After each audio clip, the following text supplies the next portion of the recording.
Hey guys, welcome back. We are here, it'd be hard to tell from this angle, but at our pond tiny house build.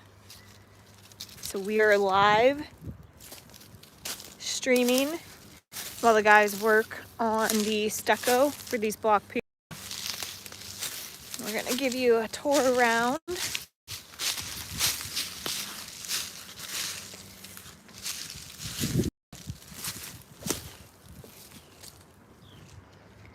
So back to our pond view over here. And last time we were here, we were showing you the foundation work. So the guys did not have the deck piers done last time on either deck. So we had just the house piers last time we were here. And not only have they finished all this block work and blocking up the piers, but they are already doing the stucco work. So if you've seen some of our other treehouse style builds where we build on piers like this, then you know that we always finish out the piers. We don't leave an exposed concrete look or exposed block work. We typically finish out the piers in somewhat of a tree bark looking texture, but this time we're going smooth. We're doing something different. So I'll take you guys in and show you a look. Now you may be wondering why our deck piers are shorter. It's because on the deck piers, we will actually have wood posts. We usually use 6x6s or 8x8s to make up the difference here. So you'll have a wooden post that runs up to the deck, and that will actually be a different height.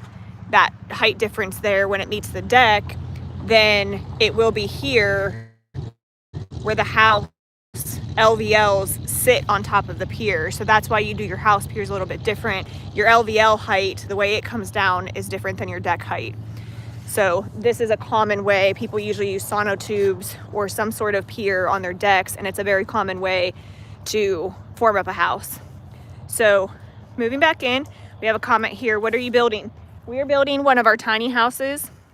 This is our azalea model. It will be 575 square feet. So not very big, but you look at this foundation, it looks like a monster. And when you see it done, it will look like more than 575 square feet. We do very tall building elevations. So if you look at some of our previous videos, we do have 2 property tours out of our azalea model, one complete and one incomplete, that you can see what the azalea model looks like when it's done. And this one's going to look crazy. Really cool, sitting on these piers overlooking this beautiful pond. So for anybody who's new here, hasn't been at this job site with us before, you may not have known that we are building a tiny house on a pond. Well, when I say on a pond, it won't be directly on the water, but it's Pondside. We had another question that asked, what is this? This is a house build. This is our treehouse style foundation, which means we build the house among the trees. So elevated among the trees instead of attached to the trees, which would be a standard tree house. Now we have had this conversation before, but if you're new here, you may not know, we are not allowed to build a traditional tree house. So we build a tree house style foundation, not a traditional tree house, because zoning will not allow us to attach the house to the trees. But we still get the elevated foundation where you're up in the air. And I'll give you guys a closer look to see size comparison here on how tall these are. So you see the guys working hard here and how his height compares to the pier, and all of that overlooks the water. So that's what's cool about doing the treehouse style foundation here, is it's elevated among the trees and it will have a gorgeous view overlooking the water here, which is very clear natural water. I'm hoping my phone shows it as well as what it looks like in person. So again, this is our treehouse style foundation because we cannot build a traditional treehouse. And as I was mentioning, we have our deck piers here. They're shorter than our house piers, which is typical for a build. And the guys are doing the stucco work. So we are getting smooth stucco here. I'd mentioned earlier in the video before we had some other viewers that many times we'll do a textured tree bark looking style stucco, and this one we're going smooth, and then we will paint these when they're done. So if you're curious what that will look like, as I mentioned, we do have other videos on our channel that show what these look like finished out, but it just gives a way more polished look when you don't leave exposed block.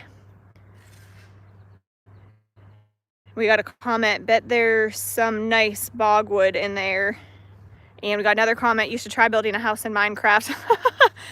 I don't know that I know a lot about Minecraft, so I think I've seen a few things, maybe actually on YouTube, but I think they do have a blockier style like this, so that does make some good sense. So let's walk down and see one of the taller house piers that they've done a lot of the stucco work on now, and give you guys a close look. So you see how they're finishing them out when you look at the one next to it, that they're in a different state. Again, just making these look really polished. And then when we come through after and do the paint work, that just really brings everything together with a polished look, which is why we always finish out our piers on our treehouse style builds. So giving you guys another angle here. And these piers are, let's see, I'm gonna say we ended up with about 10 feet tall. These piers are each about 10 feet tall, not including our deck piers. So this house is really elevated, and we've got a gorgeous tree next to this that when this comes in bloom, come springtime, it's going to add some great shade to the house and really add to that nature and tree house feel with the privacy back here. So that was another reason that we chose this lot and this location to build another one of our tiny houses. A lot of sense. And then of course, as I mentioned, we've got the pond that it overlooks, which is the greatest amenity out of everything we will have at this build. Now, if you weren't on our last live, then you wouldn't know about all of these rocks, basically boulders, that we took from another job site. And again, if you're new here, all of these came from our steepest job site location. If you haven't seen that video, I would say go take a look at the excavation work it took just to drill these rocks out of that land. But the reason we brought them here is because we're planning on building a waterfall where we have these pink flags staked. So what better than a waterfall, a tiny house, and a pond? Would you guys stay here as an Airbnb? What do you think? Also, what amenities would you like to see here? If you were staying here as an Airbnb in the Smoky Mountains, what amenities would you like to see? So the waterfall is already one thing that we're planning out. We have a few other ideas in the works that we haven't totally released yet, but we are looking to make this build pretty epic. So when we first bought this land, there was a dock on the water. It was a walkway style dock, and we did take that out because it was unsafe. So you could see it in one of our recent videos. But we are thinking about adding another dock so you can go out into the water. This pond does have fish in it, so we think that would be a nice feature with the dock, is if you want to fish from the dock, you can. So there's a lot of reasons that it's nice to have a dock when you have a waterfront house like this. So again, we removed the old one because it was unsafe, but we are looking at adding a new one in before we complete this location. So any other ideas on amenities? The waterfall here, the plan would be that it would trickle down, feed into the pond, and then a pump would actually pump it back up into the waterfall so it can run 24/7, 365. And again, we would be using these boulders that we recycled from our other job site in order to make this happen. So all of these gigantic rocks came from our steepest job site location. So we got a question, are we using rebar? As far as that question, are you meaning in the block, in the piers? If that's what you're questioning, then the answer would be yes. So we have rebar in the footers. So first excavation would have dug the footers. They would lay the rebar, and it has to be inspected at that time. So we had our engineer who's overseeing this project inspect the rebar in the footers. And then the guys also have rebar in the piers here. So in each of the piers that they formed up or blocked up, there would be rebar there also. And thank you for the compliment. Somebody said nice work. So I'm assuming that that's what your rebar question was referring to. We do actually have a different video. I think it was last time we went live. If you look on our channel, you can see the rebar. So it's either in one of our live videos, or we have some drone footage on some of our behind the scenes construction videos of this job site. And you can see the rebar in the ground when the guys first poured the footer. I know we have a few videos of rebar in the footer system there. But the thing is, when you build on piers, entirely on piers like this, you actually have to involve an engineer per building code where we live. So that is a regulation. If you're building on piers, an engineer has to be involved. So that is something that we strongly adhere to. But it's also nice to have an engineer involved to review site conditions. So at this location with the pond, the soil is very, very, very dense. And we've had some issues with water. Essentially, you know, I should say moisture. The ground holds moisture. It's not really water, but it holds a lot of moisture.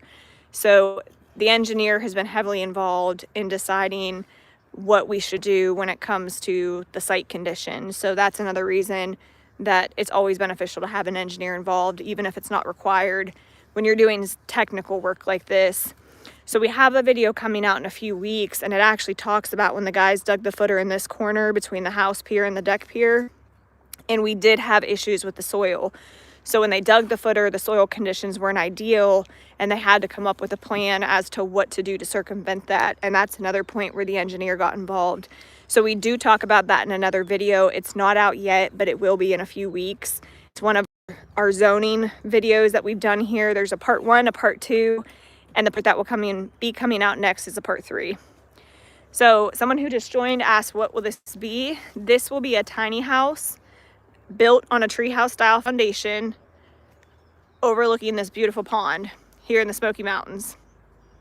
So 575 square foot tiny house.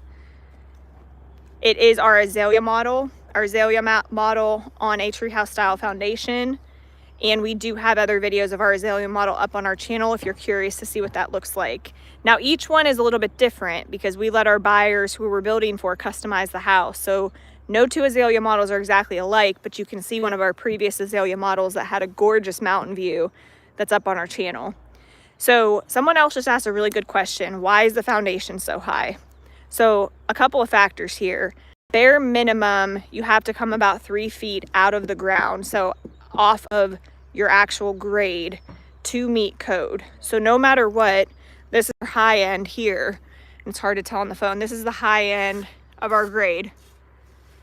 And they would have had to come out 3 feet here no matter what. Posts here, so this is a different circumstance on the deck piers. But we went taller because we have a dike here that's like a mound that supports the pond, and we're not allowed to build anything in it. So we need to go higher so we would have the view overlooking the pond. Now, we still didn't need to go technically this high, but here's the reason that we did it. When the guys are done with the foundation, the excavation company is going to come in and put the grade back to natural grade here. So they're going to fill all this back in up here, and then it's going to slope down the way it naturally did before the foundation was done. So that's going to fill these piers up a good way. And what we're looking to do is make the space underneath the house usable. So that way, you don't just have a small crawl space like you would with a regular block foundation. You have usable space underneath the house where you can put a sauna, a hot tub, cornhole boards, hangout space, a walking path. You can actually walk under and not hit your head. So that's why we have it built up so high. So once this grade's put back, you'll just be able to walk in, kind of like where I'm at now, and then have enough headroom clearance to walk right under the house. And that ties into another point of one of the things we're doing here that's going to connect a couple different amenities. We're going to have a gravel walkway around the pond. So just a nice, beautiful walkway that you can walk all the way around. We're going to have a branch of that walkway come off this direction and tie into the entrance of the house, which is down here. So all of this right here will be a walkway. And then as we get closer to that tree, you'll walk down the walkway, and then you'll walk underneath the house. The path's going to curve. So the walkway curves, and you go underneath the house, and you've got all the head height clearance you need. And then you walk out here and meet the entrance of the house. So that way we have a way to tie in the entrance of the house and all of the amenities, which will be at the pond. So you have a way to go from the entrance, under the house, through the walkway, and then tie into the pond. So that's why we have it built up so high. If you look at one of our previous videos, so it's one of our Lily models, it's our true A-frame, you can see an example of how we use the space underneath the house, where you can go underneath it. There's hanging chairs, there's a sitting area, there's a pathway, and it leads down to a lower deck that has a barrel sauna. So that's what you can do with a space like this when you build on piers, a pier style foundation, is all of this space becomes usable. So again, anywhere underneath here, this all becomes usable space.